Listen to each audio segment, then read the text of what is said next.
Sa ngalan ng Ama, ng Anak at ng Espiritu Santo, Amen. sumainyo ang Panginoon. At sumainyo rin. Mga kapatid, tayo muli ay nagbabalik, nagpupurit, nagpapasalamat sa Diyos sa pamamagitan ng banal na misa. Tayo ay nasa pang-7 linggo na ng pangkaraniwan na panahon. Alam ko po mga kapatid na napakarami niyong mga problema. Napakarami nating iba't ibang pagsubok na hinaharapan sa ating buhay. Pero kapatid, huwag mo nang dagdagan ang iyong problema. Isang nakakadagdag sa bigat ng ating buhay ay kapag sumasama ang ating loob, kapag nananatili sa ating isip at puso ang mga taong nakasakit sa atin. Kaya nga maririnig natin sa Ebanghelyo ang habilin at turo ng ating Panginoon na mahalin natin ang ating mga kaaway. Mga kapatid, mahal na mahal tayo ng Diyos. Sa pagmamahal ng Diyos sa atin, gusto niya na tayo'y maging malaya, tayo'y maging masaya. Habang nandyan pa rin sa iyong alaala ang mga taong nakasakit sa iyo, yung mga kaaway mo, hindi magiging pinagpala, hindi magiging maliwanag, at hindi ka mapupuno ng tuwa at galak. Mahirap itong turo ng ating Panginoon. Kaya nga magagawa lang natin ito sa pamamagitan ng kanyang tulong at ng kanyang grasya. Itong ating ipatulong sa banal na misang ito, pagkalooban tayo ng lakas na ipagdasal, patawarin ang mga taong nakasakit sa atin. Sa napakaraming beses at napakatagal na panahon na, hindi natin makalimutan itong mga taong nagbigay ng bigat ng loob sa atin. Hingin natin muli ang awat pagpapatawad ng Diyos para tayo din ay makitang karapat-dapat na makatanggap sa mga banal na misteryo. Inaamin ko Sa makapangyarihang Diyos at sa inyo mga kapatid, na lubha akong nagkasala sa isip, sa salita, sa gawa at sa aking pagkukulang. Kaya isinasamo ko sa mahal na Birhen Maria, sa lahat ng mga anghel at mga banal, at sa inyo mga kapatid na ako'y ipanalangin sa Panginoong ating Diyos. kaawaan tayo na makapangyarihang Diyos, patawarin tayo sa ating mga kasalanan, patnubayan tayo sa buhay na walang hanggan. Amen.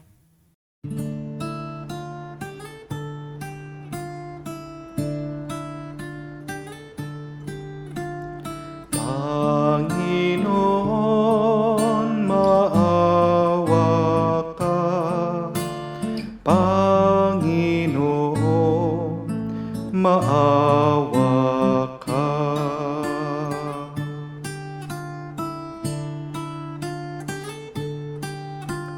Kristo, maawa ka. Kristo, maawa ka sa amin. Panginoon, maawa ka. Panginoon, maawa ka. Gloria in excelsis Deo.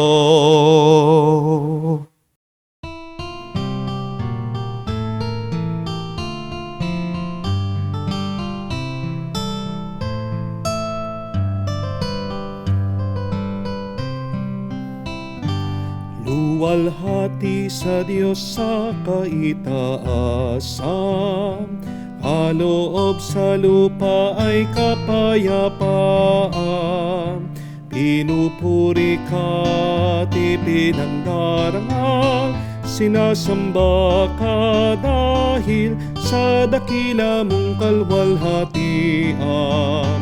Panginoon naming Diyos, Hari ng langit, Amang makapangyarihan, Panginoong Jesucristo, buktong na anak ng Diyos, Kordero ng Ama, ikaw na nag-aalis ng mga kasalanan ng sanlibutan. Tanggapin mo ang aming kahilingan, ikaw na naluluklok sa kanan ng Ama. Maawa ka sa amin, ikaw lamang ang banal, Panginoong Jesucristo, kasama ng Espiritu, sa luwalhati ng Ama. Amen, Amen, Amen, Amen.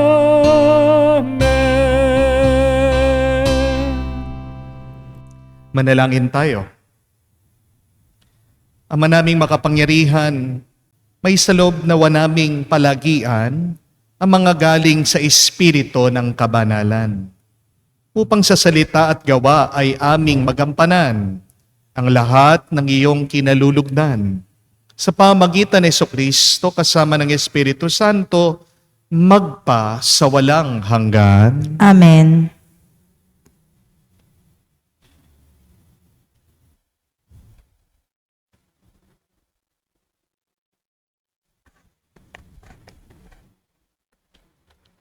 Pagbasa mula sa unang aklat ni Samuel.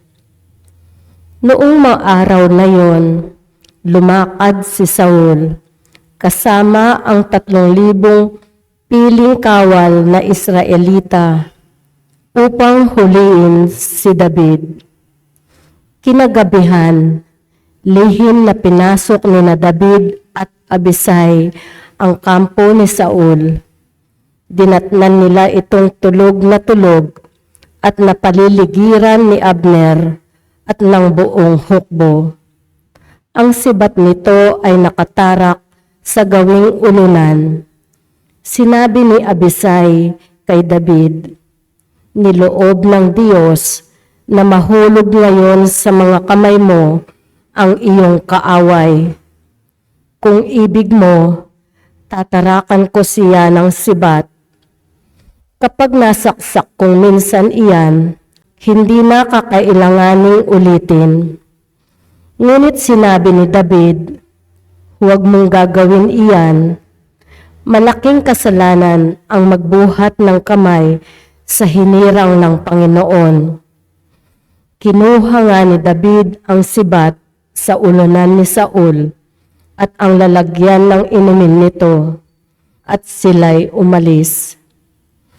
Isa man kina Saul ay walang nagising pagkat pinahimbing sila ng Panginoon. Dumating at umalis sina David nang walang nakaalam. Pagdating ni David sa kabilang gulod, tumayo siya sa isang mataas na lugar. Sinabi ni David, "Narito ang iyong sibat, mahal na hari. Ipakuha ninyo rito sa isa ninyong tauhan. Ang taong tapat at matuwid ay gagantimpalaan ng Panginoon. Sa araw na ito'y niloob niyang mahulog kayo sa aking mga kamay. Hindi ko maaaring pagbuhatan ng kamay ang hinirang ng Panginoon." Ang salita ng Diyos. Salamat sa Diyos. Ang ating mahabaging Diyos ay nagmamagandang loob. Ang ating mahabaging Diyos ay nagmamagandang loob. Panginooy, papurihan, purihin mo kaluluwa. Ang pangalan niya'y banal, purihin mo sa tuwina. Ikaw, aking kaluluwa, ang Diyos ay papurihan, at huwag mong lilimutin yaong kanyang kabutihan. Ang ating mahabaging Diyos ay nagmamagandang loob. Ang lahat kong kasalanay, siya ang nagpapatawad. Ang anumang aking sakit, ginagamot niyang lahat. Sa bingit ng kamatayan, ako ay inililigtas. at ipinagpapalak ako sa pag-ibig niya't habag. Ang ating mahabaging Diyos ay nagmamagandang loob. Kay ganda ng kalooban, mahabagin itong Diyos. Kung magalit ay banayad, kung umibig na may lubos, kung siya ay magparusa, di katumbas ng pagsuway, di na tayo sinisingil sa nagawang kasalanan. Ang ating mahabaging Diyos ay nagmamagandang loob. Ang silangan at kanluran kung gaano ang distansya, gayong-gayon ang pagtingin sa sinumang nagkasala, kung paano nahahabag ang ama sa anak niya, gayon siya nahahabag sa may takot sa kanya. Ang ating mahabaging Diyos ay nagmamagandang loob.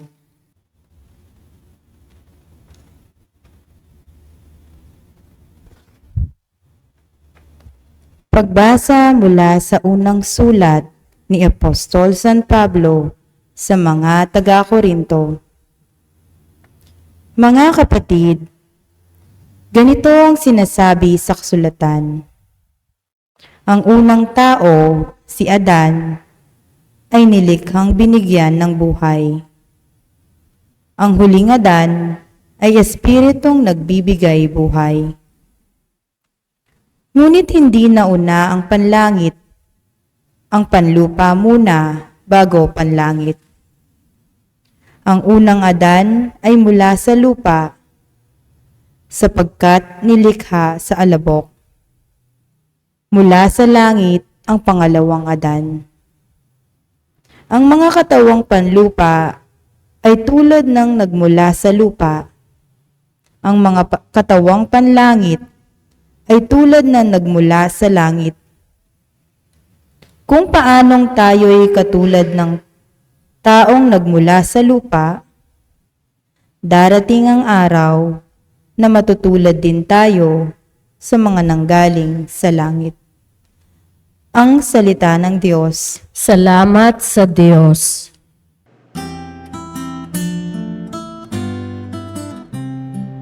Alleluia, alleluia, alleluia, alleluia, alleluia, alleluia, alleluia, alleluia, alleluia, alleluia, alleluia, alleluia. Mag-ibigan sana kayo, katulad ng pag-ibig ko. Aleluya, aleluya. Sumainyo ang Panginoon. At sumain niyo rin. Ang mabuting balita ng Panginoon ayon kay San Lucas. Papuri sa iyo, Panginoon. Nung panahon na iyon, sinabi ni Jesus sa kanyang mga alagad, "Sinasabi ko sa inyo, mga nakikinig, ibigin ninyo ang iyong mga kaaway. Gawin ninyo ng mabuti ang mga napupuot sa inyo. Pagpalain ninyo ang mga sumusumpa sa inyo. Idalangin ninyo ang mga umaapi sa inyo. Kapag sinampal ka sa isang pisngi, iharap mo rin ang kabila. Kapag inagaw ang iyong balabal, ibigay mo pati ang iyong baro. Bigyan mo ang bawat naghihingi sa iyo. At kung may kumuha ng iyong ari-arian, ay huwag mo nang bawiin pa ang mga iyon. Gawin ninyo sa iba ang ibig ninyong gawin nila sa inyo. Kung ang iibigin lamang ninyo ang mga umiibig sa inyo, ano pang gantimpala ang inyong hihintayin? Kahit ang mga makasalanay, umiibig din sa mga umiibig sa kanila. At kung ang gagawan lamang ninyo ng mabuti, ang gumagawa sa inyo ng mabuti, ano pang gantimpala ang inyong hihintayin? Kahit ang mga makasalanan ay gumagawa rin naman nito. Kung ang pahihiramin lamang ninyo ay ang mga taong inaasahan ninyong makakabayad sa inyo, ano pang gantimpala ang inyong hihintayin? Kahit ang mga makasalanay Nagpapahiram din sa mga makasalanan sa pag-asang ang mga ito'y makakabayad. Sa halip, ibigin ninyo ang inyong mga kaaway at gawan nyo sila ng mabuti. Magpahiram kayo na hindi umaasa sa anumang kabayaran. Sa gayon, malaking gantimpala ang tatamuhin ninyo at kayo'y magiging mga anak ng kataas-taasan. Sapagkat siya'y mabuti sa masasama at sa mga hindi marunong tumanaw ng utang na loob. Maging mahabagin kayo gaya ng inyong ama. Huwag kayong humatol at hindi kayo hahatulan ng Diyos. Huwag kayong magparusa at hindi kayo parurusahan ng Diyos. Magpatawad kayo sa inyong kapwa at patatawarin kayo ng Diyos. Magbigay kayo at bibigyan kayo ng Diyos. Hustong takal, siksik, liglig, at umaapaw ang ibibigay sa inyo. Sapagkat ang takalang ginagamit ninyo sa iba ay siya ring gagamitin sa inyo. Mga kapatid, ang mabuting balita ng ating Panginoon. Pinupuri ka namin, Panginoong Heso Kristo. Magandang araw po muli sa inyong lahat and a blessed Sunday po sa inyong lahat. Pwede po ba nating i-greet ang bawat isa with a smile? Happy Sunday! Happy Sunday po sa inyong lahat. Mga kapatid, kahit na gaano kabigat ang iyong buhay ngayon, kahit na marami kang problema, do not forget to smile. As you pray, as you thank the Lord, as you begin a new day, always smile. Kapag ngumingiti kayo, isa pong paraan yan para maging mas magaan ang buhay natin. Amen? Tanong lang po, ano ang ginagawa niyo kapag may kaaway kayo? Ano ang ginagawa mo kapag may nang iinis sa iyo? Ano ang ginagawa mo kapag sinaktan ka o ginagawang mabigat ang buhay mo? Meron pong isang kwento tungkol po sa 4 na misis. Nung minsan, nagkita-kita sila at nagkakausap. Nagtatanungan sila, ano ang ginagawa ng bawat isa kapag nagkasala ang kanilang asawa sa kanila? Ang sabi po ng isa, kapag galit siya sa kanyang asawa, sa mister niya, pinatutulog po niya sa flooring, sa sahig. Yung pangalawa pong misis, ang sabi niya, kapag galit siya sa kanyang asawa, hindi niya pinagluluto ito. Hinahayaan niyang magutom. Yung pong pangatlong misis, sabi niya, kapag galit siya sa kanyang asawa, sinisigawan niya, minumura niya, pinagsasabihan niya. Pero yung pang-4 na misis, kwento niya, sabi niya, kapag galit daw siya sa kanyang asawa, sa mister niya, naglilinis daw po itong misis ng banyo. Nabigla po itong ibang misis. Sabi nila, wow, ang bait mo naman, Mars. Yung asawa mo na nga, yung nagkasala, ikaw pa ang maglilinis ng banyo? Ano yan? Pagkamartir? Ano yung ginagawa mo? Pampaalis ng stress? Bakit ka naglilinis ng banyo kapag galit ka sa iyong asawa, sa mister mo? Sumagot po itong pang-4 na misis. Sabi niya, sandali, hindi pa ako tapos. Kapag galit ako sa mister ko dahil may kasalanan siya sa akin, naglilinis ako doon sa banyo gamit yung toothbrush niya. Yak. Hindi po ba? Hindi, nakaganti siya. Yan ang unang reaction natin. Hindi po ba? Yan ang ginagawa natin. Kapag galit tayo sa isang tao, pag meron tayong kaaway, hindi po ba? Naghahanap tayo ng paraan para makaganti sa kanya. Pag hindi naman tayo makaganti, marami sa atin itong ginagawa. Nagtatanim tayo ng sakit ng loob. Kinikimkim natin ang ating galit. Pero ang tanong, yan ba ang mabuting kailangan nating gawin? Ano ang pinakamagandang paraan kapag meron tayong galit sa isang tao? Kapag meron tayong kaaway sa buhay? Remember, my dear friends, when you have an enemy, you are really punishing yourself. Kapag meron kang kaaway, meron kang dinadalang bato sa puso mo. Kaya nung minsan, meron po akong kausap na isang babae, malapit na siyang ikasal. Dito po sa interview ko sa babae, doon ko nalaman, may galit pala siya doon sa tita niya na nagpalaki sa kanya. Isipin niyo po, 20 years na niyang dala-dala yung kanyang galit, yung kanyang inis. Nag-umpisa pa nung bata siya. Kasi nung minsan daw, pinagalitan siya nitong tita niya. Pagkatapos, hindi niya makalimutan, binabawalan pa siya pag lumalabas siya.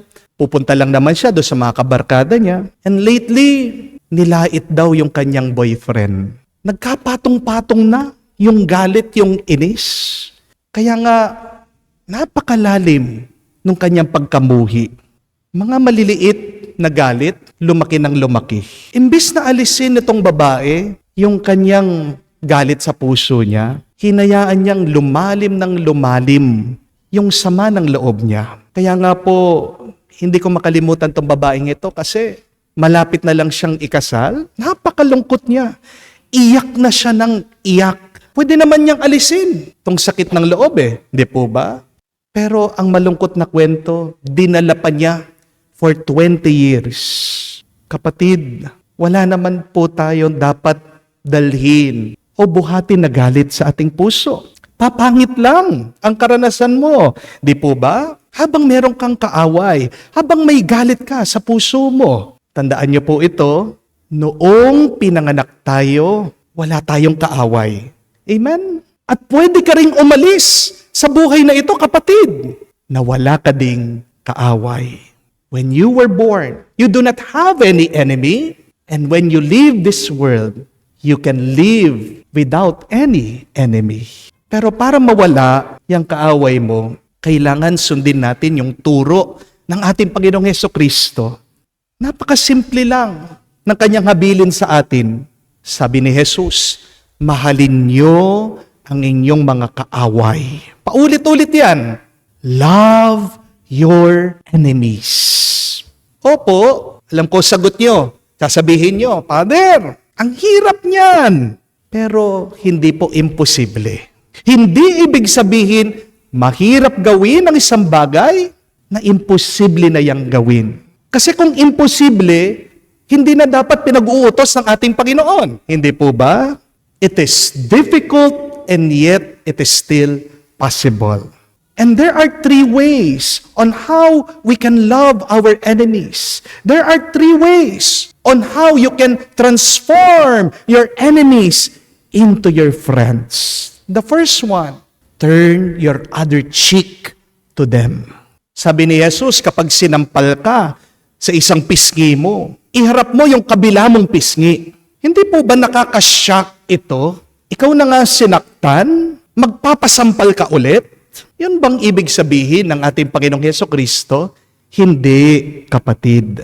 Bakit ba pinapaharap ni Jesus yung kabilang pisngi mo dyan sa kaaway mo? Tandaan niyo po ito, unawain niyo, napakaganda. Yung kabilang pisngi mo na hindi pa sinampal, hindi pa namamaga. Ibig sabihin yung kabilang pisngi mo na hindi pa sinaktan, mabuti pa yan. Ang ibig sabihin ng ating Panginoong Hesukristo, kapag hinarap mo yung kabilang pisngi mo, dyan sa kaaway mo, pinapaharap lang niya yung bahagi ng iyong pagkatao na payapa, na mabuti, na mabait. Pinapaharap ni Jesus yung bahagi ng buhay mo, ng pagkatao mo, na walang galit. Yun yung ibig sabihin niya. To turn the other cheek to your enemy means we must turn our peaceful side. You must turn your kind side to those who have hurt you. You must turn your generous side to those people who have done bad to you. Wow! Ang ganda po, no? Kasi pag patuloy mong hinaharap yung masakit na bahagi mo dyan sa kaaway mo, di ba, ano yung pagnanais mo? Namamaga masakit Gusto mong maghiganti. Kapag hinarap mo yung pisngi mo na walang sakit, yan ay paanyaya ng Diyos. Maging maamo ka kahit na ikaw ay nasasaktan. Mga kapatid, habang hindi mo pinipiling pagpasensyahan yung taong nakasakit sa iyo, magpapatuloy ang away niyo at hindi natatapos sa mabuti ang pag-aaway. Hindi po ba? Halimbawa, habang naglalakad ka sa daan, isipin niyo po ito. May nakasagi sa iyo, may nakabangga sa iyo. Di niya sinasadya. Kung hindi mo kilala yan, di ba, maiinis ka sa kanya, magagalit ka sa kanya, pagsasabihan mo, hindi ka ba marunong tumingin? Wala ka bang mata? Di ba? Ganyan po ang ating normal na reaction. Pero isipin niyo po ito. Kung naglalakad ka sa daan, yung nakabangga sa iyo, yung nakasagi sa iyo ay kaibigan mo, mag-iiba yung expression mo. Sasabihin mo, ay, wow, nandito ka pala. Bakit naging mas mabuti ang iyong tugon, ang iyong reaction? Kasi kaibigan mo yan. Kapatid, pwede mo naman piliin na harapin yung kaaway mo bilang kaibigan mo. Pero kung gusto mong maging mas masaya ka, maging mas payapa ka, kailangan tingnan mo yung nakakasakit sa iyo na hindi mo yung kalaban, kaibigan mo yan. Napasama lang siya. Always choose to be kind. That is the first one. In order for us to love our enemies. But secondly, to love your enemies, you must bless them. Do not curse them. Why? Because remember, what you give, you shall receive. Kung gusto mong pagpalain ka sa buhay, dapat pagpalain mo din ang ibang tao. Hindi po ba? Kung sinusumpa mong isang tao, anong babalik sa iyo? Sumpa din. Kung minumura mong isang tao, makakatanggap ka ng mura. Kung gagawan mo ng masama ang isang tao, babalik ka masama sa iyo. Kapatid, Diyos na ang maghihiganti para sa iyo. Itong nakasulat sa Biblia, God said that vengeance is mine, not yours. Nakikita naman ng Diyos lahat ng ginagawa ng ibang tao sa iyo Hindi natutulog ang Diyos. Hindi bulag ang Panginoon sa ating sitwasyon. At tandaan mo ito, darating ang tamang panahon, itataas ka ng Diyos sa harap ng mga taong nagbaba sa iyo. Pangako niya yan. Nakasulat din po yan sa Biblia in the book of Psalms that the Lord has prepared a table for me in front of my enemies. The Lord anoints my head. My cup overflows. Basta't huwag kang gagawa ng masama dyan sa mga taong nakasakit sa iyo. Pagpapalain ka ng Diyos. Minsan, kailangan nating unawain. Ang mga kaaway natin, blessing din yan sa atin. Kapag meron kang kaaway, kapatid, agad ka magpasalamat sa Diyos. Bakit? Kasi yung kaaway mo, guro mo. Your enemy is your teacher in real life. Tayo, kailangan pa natin pumasok sa eskwela, babayaran mo yung guro. Anong ginagawa ng mga guro? Di ba binibigyan ng problema yung estudyante para matuto siya? Isipin niyo po, hindi mo binayaran yung kaaway mo, binibigyan ka ng problema. Kapag nasolusyonan mo yung problema na binibigay niya, tumatalino ka. Amen? Tinuturo lang ng kaaway mo sa iyo yung pagkukulang mo. Kaya naiinis ka kasi ayaw mong makita. Ano ba yung kasalanan mo? Remember, your enemy is your mirror. Ang mga kaaway natin ay papildiliha din sa ating pagkatao. Our enemies refine our character. Our enemies purify us inside. Di ba? Kapag umupo ka sa upuan o kaya naman sa lamesa, kapag magaspang yan, masasaktan ka.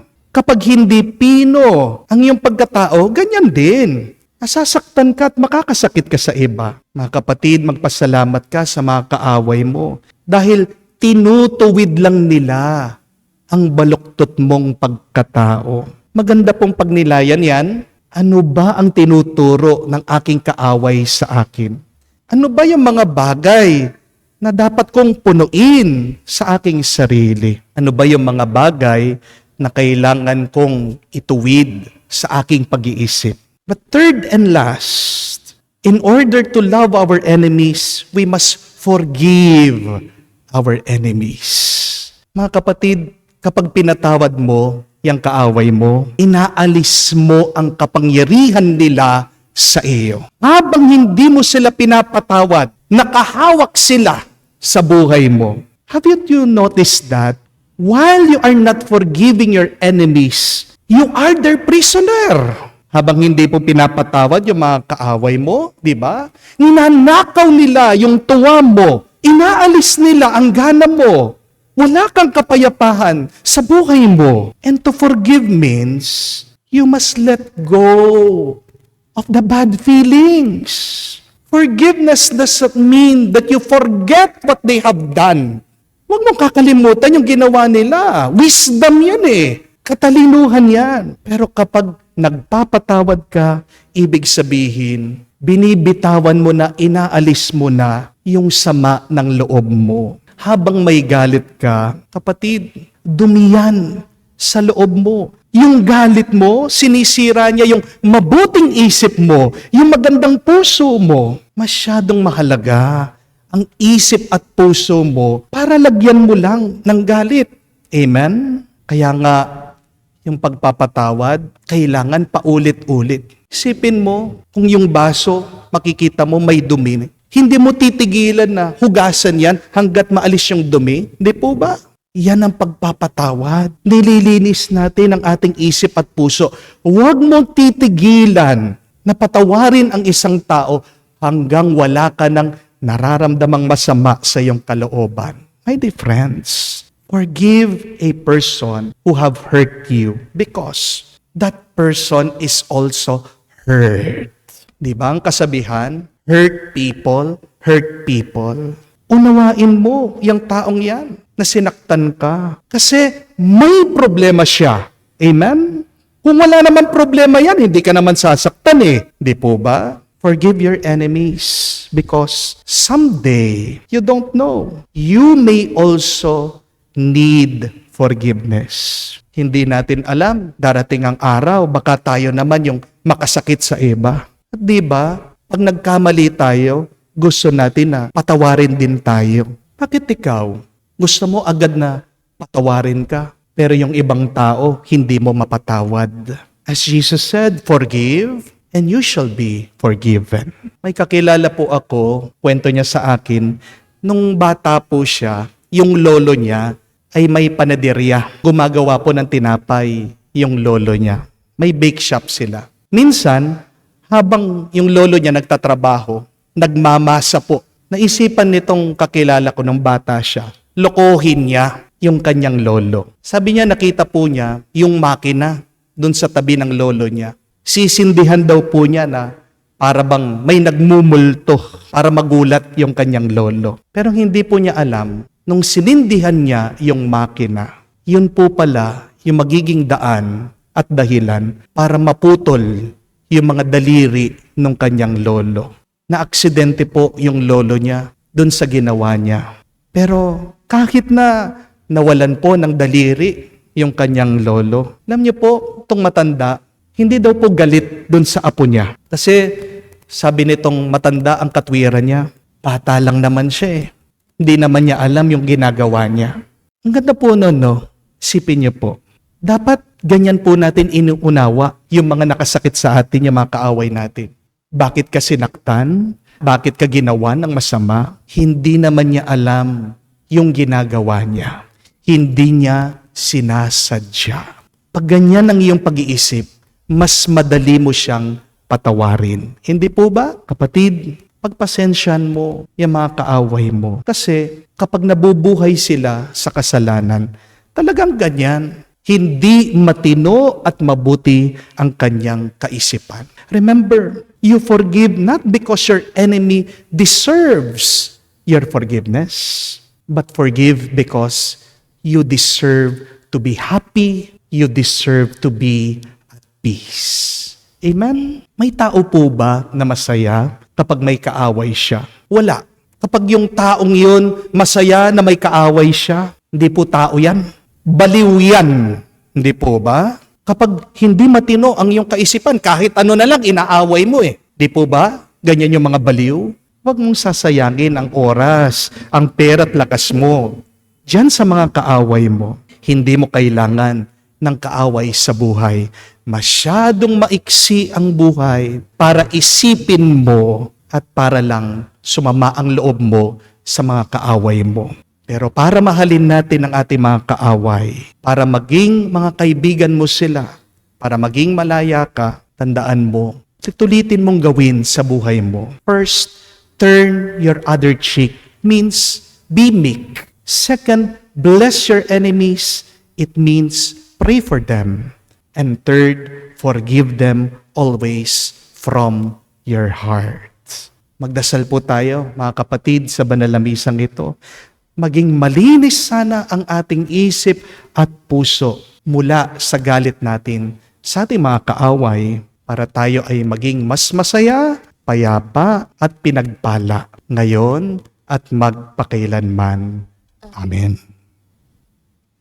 Sumasampalataya ako Sa Diyos, amang makapangyarihan sa lahat, na may gawa ng langit at lupa, sumasampalataya ako kay Hesukristo, iisang anak ng Diyos, Panginoon nating lahat, nagkatawang tao siya, lalang ng Espiritu Santo, ipinanganak ni Santa Mariang Birhen, pinagpakasakit ni Poncio Pilato, ipinako sa krus, namatay, inilibing, nanaog sa kinaroroonan ng mga yumao, nang may ikatlong araw, nabuhay na mag-uli, umakyat sa langit, naluluklok sa kanan ng Diyos amang makapangyarihan sa lahat. Doon magmumulang paririto at huhukom sa nangabubuhay at nangamatay na tao. Sumasampalataya naman ako sa Diyos Espiritu Santo, sa banal na simbahang katolika, sa kasamahan ng mga banal, sa kapatawaran ng mga kasalanan, sa pagkabuhay na muli ng nangamatay na tao, at sa buhay na walang hanggan. Amen. bilang pagtugon sa mensahe ng salita ng Diyos. Hilingin natin ang tulong ng Panginoon upang tayo'y magmahal na tulad ng Kanyang tinuturo sa atin. Ating sabihin at panalangin, Panginoon, dinggin mo kami. Panginoon, dinggin mo kami. Para sa Santo Papa Francisco at iba pang mga pinunong espiritual, tuwina nawa nila'y ipahayag ang mahigpit na hinihingi ng pagmamahal at pagpapatawad at manguna sa pagsasabuhay nito. Manalangin tayo. Panginoon, dinggin mo kami. Para sa lahat ng Kristiyanong tinatawagang magtaguyod ng kabihasnan ng buhay at pagmamahal, magpunyagi nawa silang magpahalaga sa buhay, igalang at itaguyod ito ng buong ingat sa kanilang sarili at sa kanilang kapwa. Manalangin tayo. Panginoon, dinggin mo kami. Para sa lahat ng mga biktima ng karahasan at kawalan ng katarungan, makahango nawa sila sa halimbawa ni Kristo at sa kapangyarihan ng biyaya ng Diyos, ng lakas para magpatawad sa mga nang-aapi sa kanila. Manalangin tayo sa Panginoon. Panginoon, dinggin mo kami. Sa katahimikan po ng ating puso, banggitin din natin sa Diyos ang ating mga personal na intensyon. Panginoon, ng habag at pagpapatawad, tibayan nawa ng iyong pagpapala ang aming puso upang mapatunayan namin sa aming pang-araw-araw na buhay ang pagmamahal na pinapahayag namin sa Eukaristiyang ito. Sinasamo namin to sa pamamagitan ni Jesucristo, iyong anak na nagmamahal at naghahari ng walang hanggan. Amen.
Manalangin kayo mga kapatid, parang ating mga paghahain ay kalugdan ng Diyos amang makapangyarihan.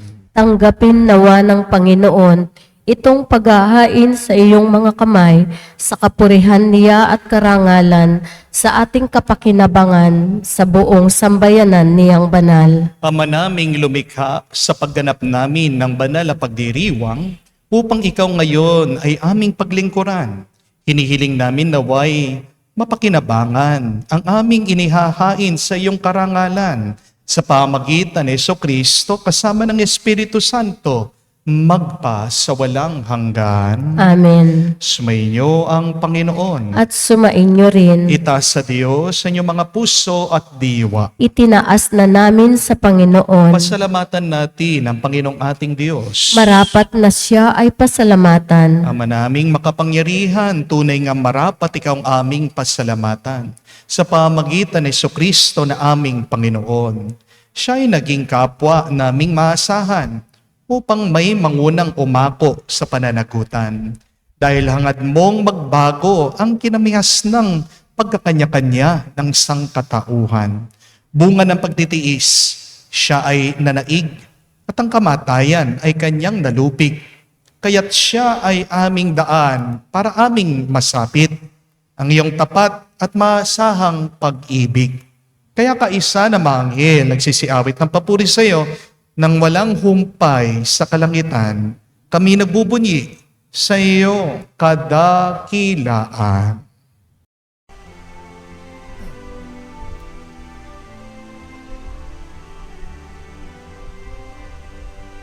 Santo, Santo, Santo, Panginoong Diyos ng mga hukbo, napupuno ang langit at lupa ng kadakilaan mo.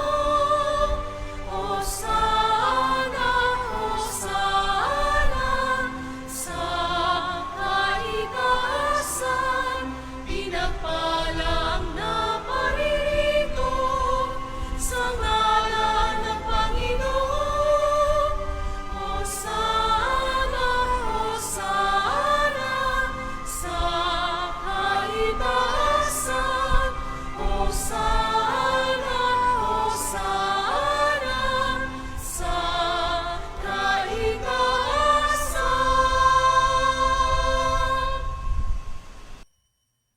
Ama naming banal, ikaw ang bukal ng tanang kabanalan. Kaya't sa pamagitan ng iyong Espiritu, gawin mong banal ang mga kaloob na ito upang para sa amin maging katawan at dugo ng aming Panginoong Hesu Kristo. Bago niya pinagtiis ang kusang loob na maging handog, hinawakan niyang tinapay, pinasalamatan kanya. Pinaghati-hati niya iyon, inabot sa kanya malagad at sinabi, tanggapin ninyong lahat ito at kanin. Ito ang aking katawan na ihahandog para sa inyo.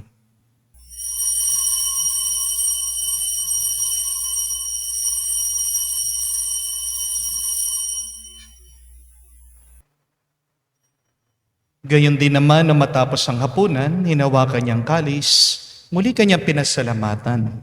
Inabot niya ang kalis sa kanya malagad at sinabi, tanggapin ninyong lahat ito at inumin.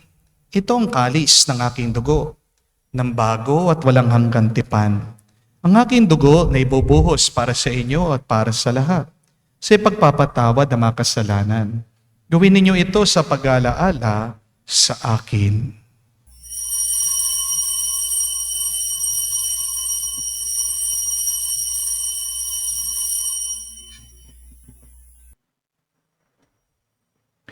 Ang misteryo ng pananampalataya. Aming ipinahayag na namatay ang iyong anak, nabuhay bilang Mesiyas at magbabalik sa wakas para mahayag sa lahat. Ama, ginagawa namin ngayon ang pag-alaala sa pagkamatay at muling pagkabuhay ng iyong anak. Kaya tinialay namin sa iyong tinapay nagbibigay buhay at ang kalis na nagkakaloob ng kaligtasan. Kami nagpapasalamat dahil kami yung minarapat na tumayo sa harap mo para maglingkod sa iyo. Sinasamo namin kami magsalo-salo sa katawan at dugo ni Kristo ay mabuklod sa pagkakaisa sa pamamagitan ng Espiritu Santo. Amalingapin mong iyong simbahan, laganap sa buong daigdig. Puspusin mo kami sa pag-ibig. Kaisa ni Francesco, aming Santo Papa, si Florentino, aming Arsobispo, at ng Tanang Kaparian. Alalahanin mo rin ang aming mga kapatid na nahimlay, may pag-asang sila'y muling mabubuhay. Gayon din naman lahat ng mga pumanaw. Kawan mo't sila't patuloyin sa iyong kaliwanagan. Kawan mo't pagindapatin kaming lahat, makasalo sa iyong buhay na walang bakas. Kaisa na Mahal na Birhen Maria, Ina ng Diyos. Kaisa ni San Jose, kanyang maligaya at malwalhating esposo. Kaisa ng mga apostol at lahat ng mga banal na namuhay dito sa daigdig na kalugod-lugod sa iyo. May pagdiwang nawa namin ang pagpupuri sa ikararangal mo sa pamamagitan ng iyong anak, aming Panginoong Heso Kristo.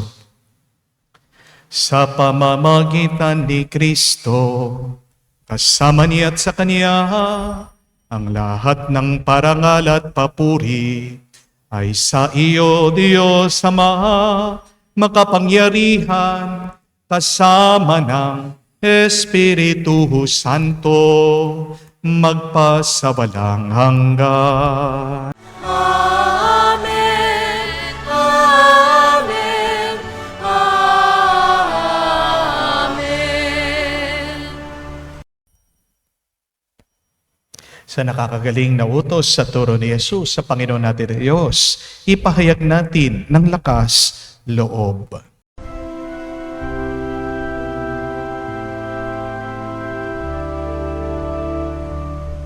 Ama namin, sumasalangit ka, sambahin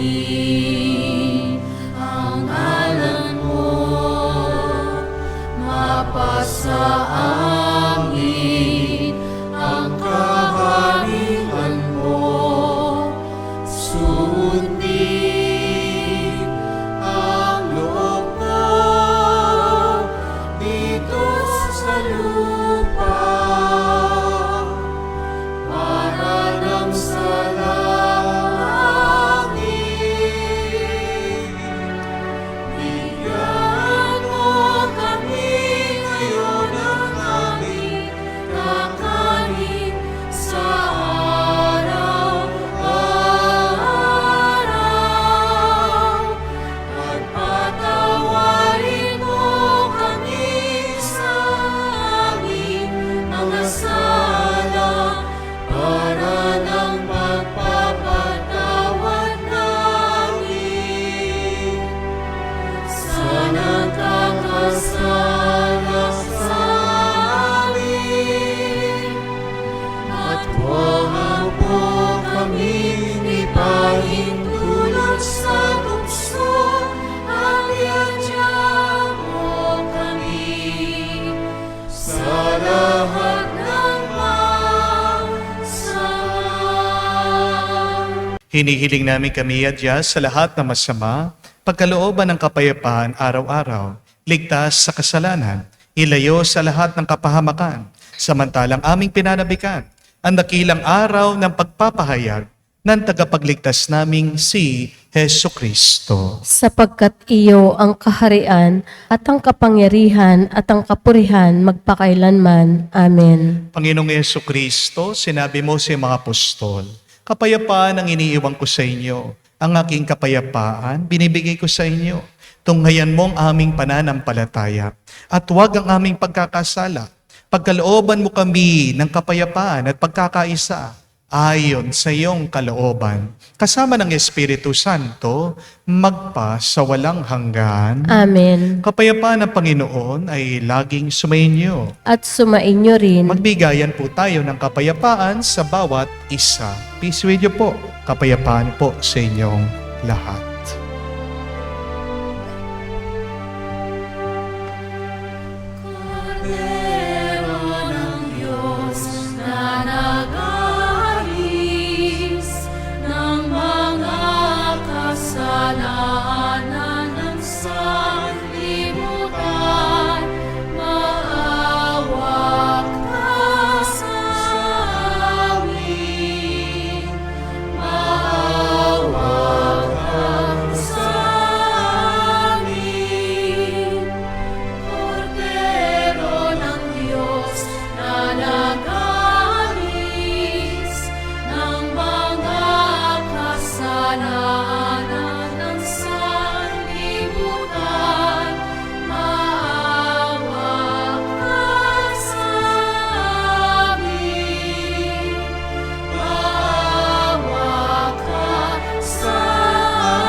Mga kapatid, naririto ang ating Panginoong Kristo, ang Kordero ng Diyos.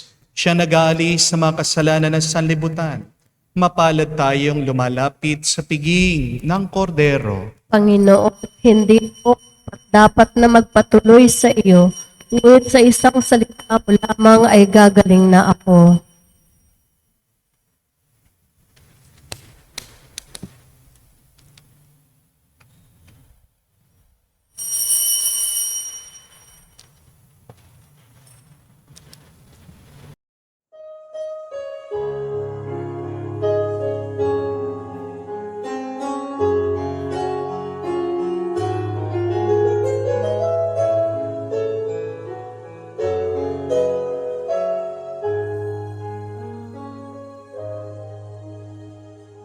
Stay with me, Lord, that I may never forget you.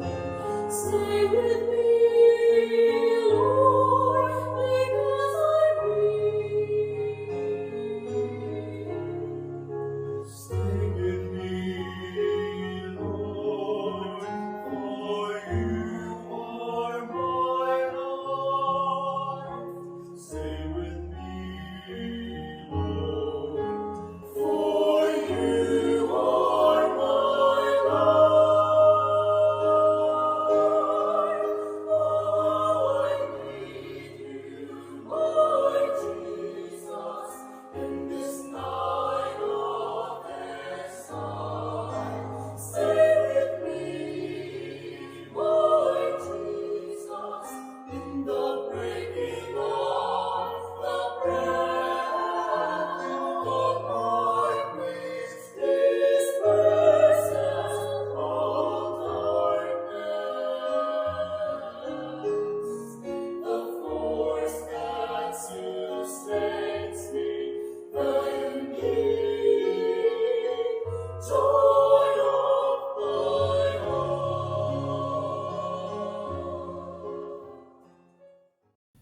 Lumuhod po tayo para sa panalangin para sa mga may sakit. Panginoong Jesus, lumalapit po kami sa iyo ngayon upang idulog ang kagalingan ng mga may sakit.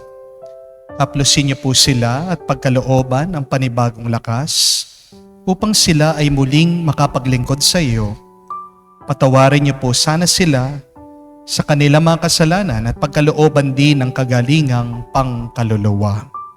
Sa katahimikan po ng ating puso, banggitin natin ang pangalan ng mga kapatid nating may sakit, humihiling na mabilis na kagalingan, lalong-lalo na po ang ating mahal na Santo Papa, na kasalukuyan siya ay nasa hospital at nagpapagaling.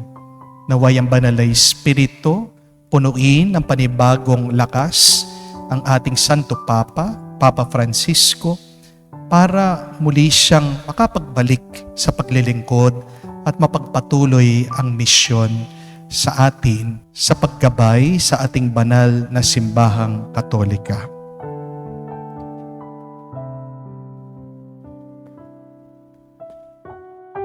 Hinihiling namin to sa ngalan ni Kristo, aming Panginoon. Amen. Panalangin para sa mga OFW. Ama, pinapanalangin namin sa iyong natatanging kahilingan ng lahat ng mga nagtatrabaho sa ibang bansa. Tulungan mo sila bawat sandali ng kanilang buhay habang nasa ibang bansa.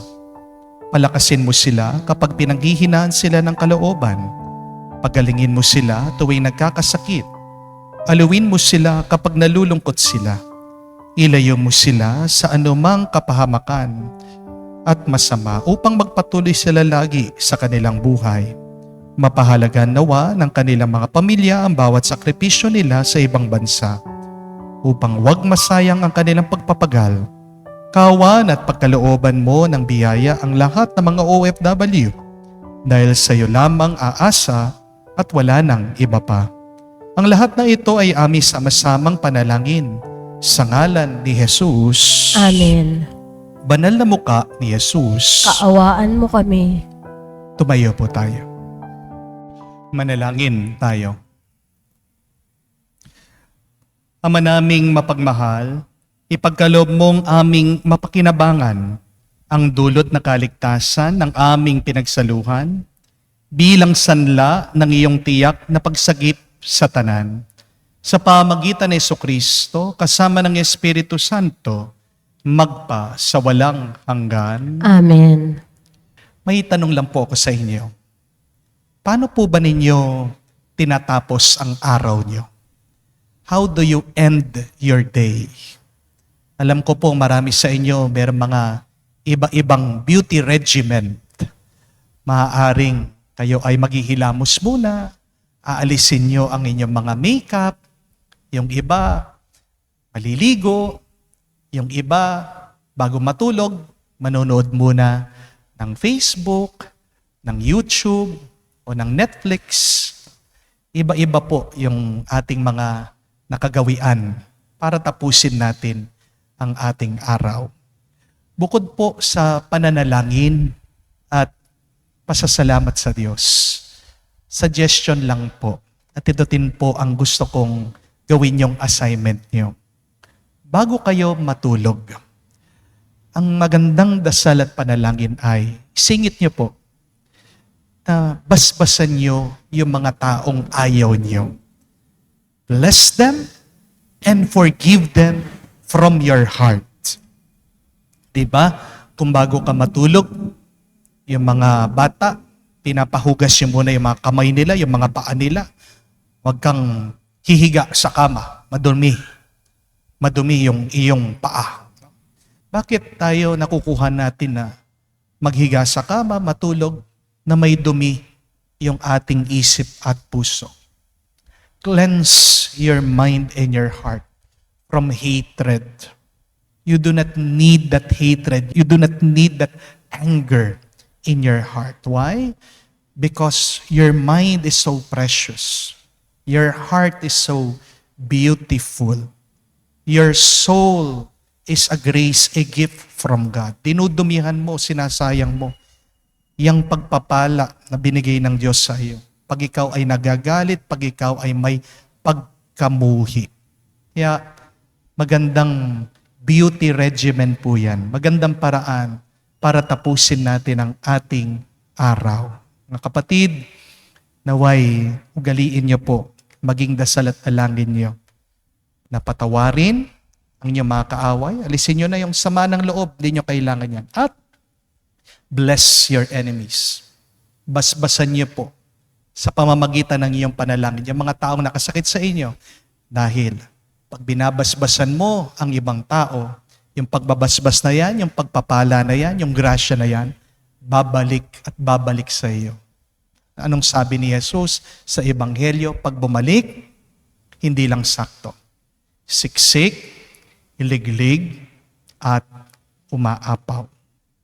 Sumainyo ang Panginoon. At sumainyo rin. At kayo'y basbasan ng Diyos, makapangyarihan sa lahat, sa ngalan ng Ama, ng Anak, ng Espiritu Santo.